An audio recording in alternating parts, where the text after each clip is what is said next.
ঐক্য মুক্ত মঞ্চের রাজ্য সম্পাদক এনআইএস প্রশ্ন ফাঁস কাণ্ডে আজকের আপডেট। কলকাতা হাইকোর্টে স্বনামধন্য আইনজীবী ফেরদৌস শামীম সাহেবের তত্ত্বাবধানায় মামলা দায়ের হয়েছে প্রশ্ন ফাঁস কাণ্ডে, যে মামলার নম্বর WP 860W/19।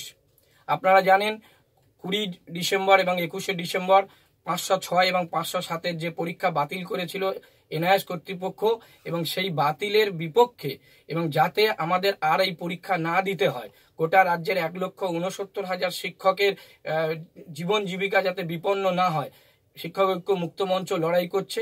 আইনি লড়াইয়ের সঙ্গে সঙ্গে তারা রাস্তার লড়াইয়ের ডাক দিয়েছে। আগামী 21শে জানুয়ারি আমরা রাজ্যের শিক্ষামন্ত্রীর কাছে ডেপুটেশন দেব।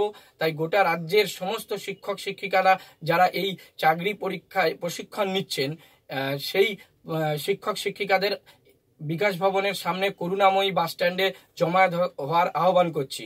এবং সাথে সাথে এটুকুই বলবো যে সর্বভারতীয় ক্ষেত্রের পরীক্ষা হওয়া সত্ত্বেও শুধুমাত্র প্রশ্ন ফাঁস কাণ্ডে বাংলার এই এত লক্ষ শিক্ষকের ভবিষ্যৎ অনিশ্চিত করার যে ষড়যন্ত্র করেছে, বাংলার প্রতি যে বঞ্চনা করেছে, সেই বঞ্চনা কোনোভাবে মানব না।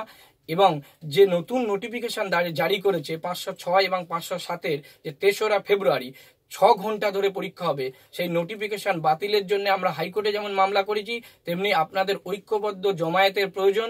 কারণ আমরা রাজ্য সরকারের হস্তক্ষেপ দাবি করেছি, ইতিপূর্বে মাননীয় মুখ্যমন্ত্রীর কাছে চিঠি করেছি, এবং ওই দিন শিক্ষামন্ত্রীর কাছে আমরা ডেপুটেশন দিয়ে রাজ্যের হস্তক্ষেপ দাবি করব, যাতে রাজ্যের এই শিক্ষকদের জীবন জীবিকা সুনিশ্চিত থাকে। আশা করি আপনারা ঐক্যবদ্ধভাবে 21শে জানুয়ারি বিকাশ ভবনে আসবেন। ধন্যবাদ।